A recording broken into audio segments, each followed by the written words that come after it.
केबे स्टार्ट होइथिला गुप्तेश्वर मंदिर कोन मसिहारे स्टार्ट होइथिला गुप्तेश्वर नाम किपरि हैला से प्रथमे किए दर्शन करथिले गुप्तेश्वर भगवान को पूरा स्टोरी कहबी आपण मन वीडियो रे।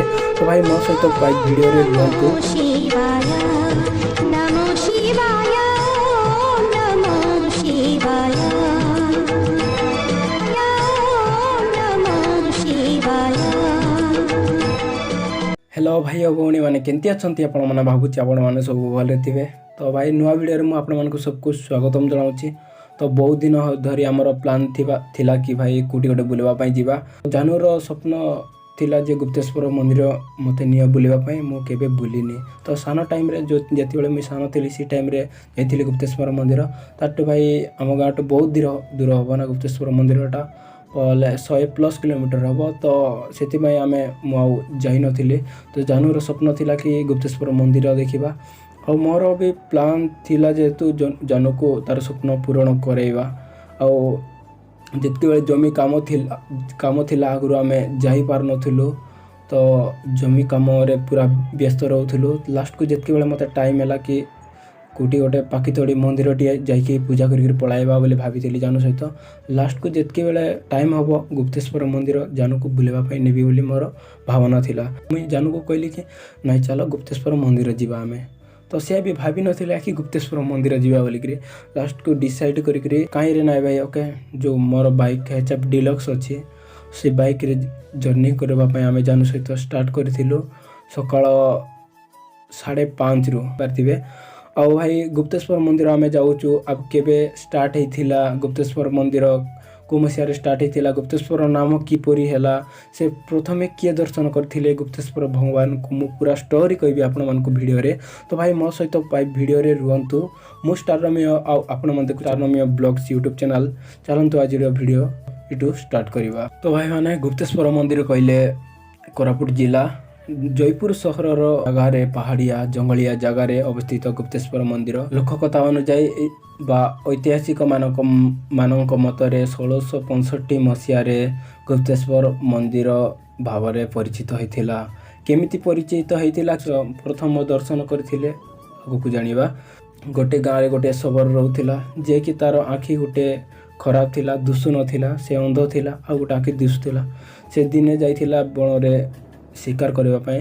शिकार करबा टाइम रे से शिकार करी शिकार न करि पारिकी थकिकी गोटे बुदा बळे बसी थिला गछ तळे विश्राम करथिला। सी टाइम रे गोटे हरिणर शब्द सुनी से तीर चलैथिला। तीरटा जाइकरी हरिणर पेट रे बाजिथिला। आउ से हरिण पेट रे बाजी थिबारु से जाइकी गुंबा भितरे जाइकी बड़ शिव लिंग पाखरे सुई पड़ीथिला। तो सेतके बेले से शिकारी जाइकी से हरिण को शिकार करथिबा हरिण को आनिबा पई जाइथिला। तो आनिबा पई चेष्टा करूथिला। तो सेतके बेले ईश्वर को शिकार को नेबा पई मना करथिले। आउ जिद करथिला शिकारी भी कि शिकार को आनिबा पई। तो आउ शिकारी रो जिद को देखि ईश्वर कहिथिले कि तोर जा इच्छा सब पूर्ण हो जिवो जते धन संपत्ति सब मिली जिवो तते मात्र तू ये हरिण को ने नाही तो आँखि भी भल हो जिवो सेंती कहिथिले ईश्वर। तो लास्ट को हेले भी से मानि नथिला। लास्ट को ईश्वर तांको आँखि को भल कर देथिले। सेतके बेले शिकारी मानथिला कि हाँ भगवान से बोले कि से हरिण को छाड़ी कि घर को जीवा पई बाहर थिला। सेतके बेले ईश्वर शिकारी को कहिथिले कि काहाकू कहबा पई मना करथिले मो विषय काहाकू कह नाही मो एठी गुंपारे रहउची कि सी गुंपारे रहउची जदि तू जदि कहबू ताले तोर हृदय सुंदर फाटीज तू मृत्युवरण करू बोलिकी कही से शिकारी को। और शिकारी हाँ बोलिकी से गाँव को जाइथिला। गाँव को गला परे ता आँखि केमती भल है तू शिकार करने जाइलु शिकार कि आणलु ना तोर आँखि केमती भल है बोली गाँव लोक सब पचारि किसी भी कहवाई मना कराई बोलिकी से किसी कही नथिला। तो लास्ट को से गाँव रे रामी नामक जड़े गुप्तचर रोला जे राजा गुप्तचर सी समय जयपुर रे राजा वीर विक्रम देव शासन करथिले। तो से रामी धरी आଣିकी से शबर को तो राजा पाखरे उपस्थापन करथिले राजा पाखरे पहुँचाई। तो विक्रम देव ताकू सब पचारि जेते बाध्य कलार भी कही नथिला। तो तो ଆପଣ ଯଦି ବାଧ୍ୟ କରୁଛନ୍ତି ତାହେଲେ ମୁଁ ମୋର ହୃଦୟ ସ୍ପନ୍ଦନ ଫାଟିଯିବ, ମୁଁ ମରିଯିବି ବୋଲିକରି ସେ କହିଥିଲା। ହେଲେ ବି ରାଜା ଯଦି କହିଲେ ତୋତେ ମାରିଦେବି, ନ କହିଲେ ବି ତୋତେ ମାରିଦେବି ବୋଲିକରି କହିଥିଲେ। ତୁ କହିଲେ ମରିବୁ, ନହେଲେ ନ କହିଲେ ବି ତୋତେ ମୁଁ ମାରିଦେବି ବୋଲି କହିଥିଲେ ରାଜା ବିକ୍ରମ ଦେବ ସେ ଶବରକୁ। ସେଥିପାଇଁ ଶବର କହିବା ପାଇଁ ବାଧ୍ୟ ହୋଇଥିଲା। ସେ ପୁରା ଆଗରୁ ପଛରୁ ଯେତେ ତା ସହିତ ଯେତେ ସବୁ ଘଟିଗଲା ସେ ରାଜାଙ୍କୁ କହିଥିଲେ। ସେ କହି ସାରିଲା ପରେ ଶବରଙ୍କର ସେଠି ହୃଦୟ ସ୍ପନ୍ଦନ ଫାଟି ମୃତ୍ୟୁ ହୋଇଯାଇଥିଲା। ଆଉ ରାଜା ସେତିକି ବେଳେ ସେ ଭଗବାନ ଈଶ୍ୱରଙ୍କୁ ଖୋଜିବା ପାଇଁ ବାହାରିଲେ ଗୁପ୍ତେଶ୍ୱର ମନ୍ଦିର ଆଡ଼କୁ।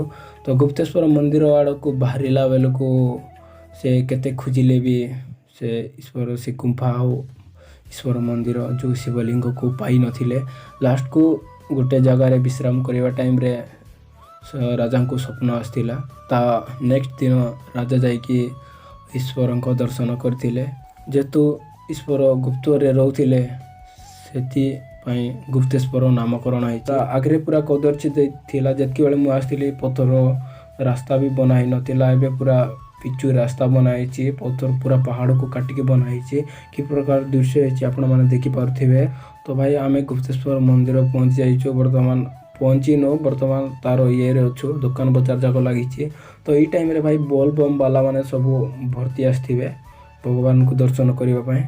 ଆମେ ବାଇକ୍ ରଖିଲୁ ଗୋଟେ ଜାଗାରେ। ତ ଟିକଟ ସେଠି 20 ଟଙ୍କା ଦେଇକିରି ଟିକେଟ୍ କଲୁ। ବାଇକ୍ କିଲୋମିଟର ଖଣ୍ଡେ ଚାଲିବାକୁ ପଡ଼ିବ ବାଇକ୍ ରଖିକି। ବାଇକ୍ ଆଲାଉ କରିବେନି ଭିତରେ, କରିବେ ତ ଫ୍ରି ଟାଇମ୍ରେ କରିବେ। सेट केते नहीं पूरा सेट दे दिया हमको 50 तीनटा लो फ्यूल गार्ड उठ काटो नले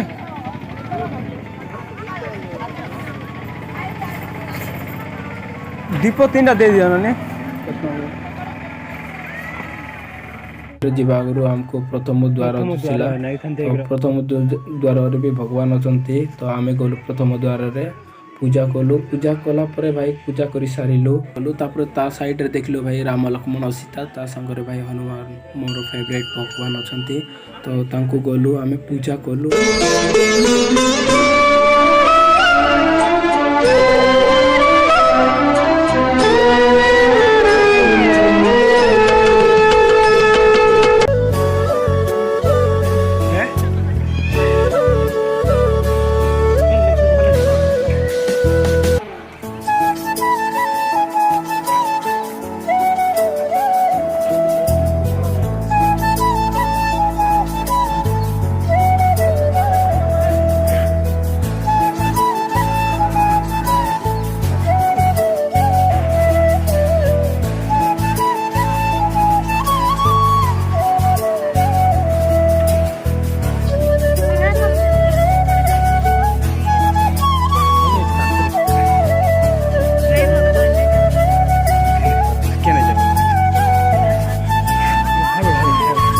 ତାପରେ ବାହାରେ ଏବେ ଟିକଟ କରାହେଉଛି 10 ଟଙ୍କା 20 ଟଙ୍କା ଦେଇକି 2ଟା ଟିକେଟ କଲୁ। ଆମେ ପୁରା ବହୁତ ଦିନ ହେଲା ଭଗବାନଙ୍କୁ ପୂଜା କରିନଥିଲି। ତ ମୋ ହୃଦୟ କେମିତି ଗୋଟେ ଲାଗୁଥିଲା। କେତେ ଭିଡ଼ ଥିଲେ। ତ ଭିଡ଼ ଭିତରେ ଆମେ କେତେ ପାହାଚ ଚଢ଼ିକି ଦେଖିପାରୁଥିବେ ଆପଣମାନେ। କେତେ ତଳଠୁ ଆମେ ଚଢ଼ି ଆସିଛୁ। ତ ଆଗରେ ବି କେତେ ପୁରା ଭିଡ଼ ଅଛନ୍ତି। ତ ଆଗରେ ଏମିତି କିଛି ନଥିଲା। ଏବେ ପୁରା ଟିକେ ସଜା ହେଇଛି। ତ ସବୁ ଡେକୋରେଟ୍ ଟିକେ କରାହେଇଛି।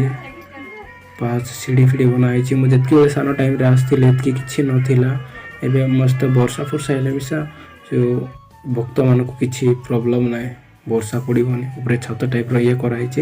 କେତେ କଷ୍ଟେ ଆମେ ମନ୍ଦିର ଭିତରକୁ ପ୍ରବେଶ କଲୁ। ତ ଭିତରେ ମୋବାଇଲ ଏଲାଉ ନାହିଁ। ଟୋଟାଲ୍ ଭିଡ଼ିଓ ଆଉ ଫଟୋ ବି ନେବା ପାଇଁ ଟୋଟାଲ୍ ଏଲାଉ ନାହିଁ। ତ ମୁଁ ଆପଣମାନଙ୍କୁ ଭଗବାନଙ୍କ ଫଟୋ ଅଛି, ତ ମୁଁ ଆପଣଙ୍କୁ ସ୍କ୍ରିନ୍ରେ ଦେଖାଇଦେବି। ଆପଣମାନେ ଦେଖିନିଅନ୍ତୁ ଭଗବାନ କିପରି ଅଛନ୍ତି ଭିତରେ। ତ ଭିତରେ ପୁରା ଟୋଟାଲ୍ ଏଲାଉ ନାହିଁ ମୋବାଇଲ। ଯେତିକି ବେଳେ ମୁଁ ମନ୍ଦିର ଭିତରକୁ ପ୍ରବେଶ କଲି, ପୁରା କେମିତି ଗୋଟେ ଡାଉଳ ବିକଳ ଲାଗୁଥିଲା। ମୋତେ ବାହାରେ ଥିଲି, ଭଗବାନଙ୍କୁ ବହୁତ ଦିନ ଦର୍ଶନ କରିନଥିଲି। ଯେତିକି ବେଳେ ଭଗବାନଙ୍କୁ ଦେଖିଲି, ଯେତିକି ବେଳେ ଦର୍ଶନ କଲି, ପୁରା କେତେ ବର୍ଷର ପୁରା ପାପ ଧୋଇ ହେଲା ଭଳିଆ ଲାଗିଲା ମୋତେ। ମନ୍ଦିର ବାହାରେ ଯେତିକି ବେଳେ ପ୍ରବେଶ କରି ସାରି ଆସିଲା ବେଳକୁ ଯେ ମାଗୁଥିଲେ, ତ ଆମେ ଭିକ୍ଷା ଦେଲୁ ସମସ୍ତଙ୍କୁ।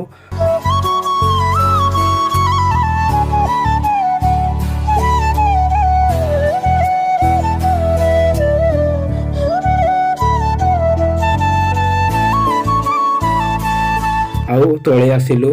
ତାପରେ ତଳେ ଆସିଲା ପରେ ଦେଖି ଗୁମ୍ଫା ଯାକେ ଅଛି, ପାରାବେଡ଼ା ଗୁମ୍ଫା, ସ୍ୱର୍ଗ ଦ୍ୱାର, ସେ ଗୁମ୍ଫା ଭିତରେ ବନ୍ଧଟିଏ ଅଛି, ସେଠି ପାତାଳ ଗଙ୍ଗା ପାଣି ମିଳେ, ଆଉ ସ୍ୱର୍ଗ ଦ୍ୱାର, ସୀତା ଦ୍ୱାର ଏସବୁ ଅଛି। ତ ଭାଇ ଆପଣ ଯଦି ଦେଖିବା ପାଇଁ ଚାହୁଁଛନ୍ତି ତାହେଲେ କମେଣ୍ଟ କର, ଆଉ ଯେତେ ପାରୁଛନ୍ତି ଭାଇ ଏ ଭିଡ଼ିଓକୁ ସେୟାର କର। ଓକେ, ବୌଦ୍ଧଠୁ ଯାଇକରି ବୌଦ୍ଧ ଇଏରେ ଯାଇଥିଲି ମୁଁ, ସେଠି ମୁଁ ବହୁତ କଷ୍ଟରେ ଭିଡ଼ିଓ ବନାଇଛି।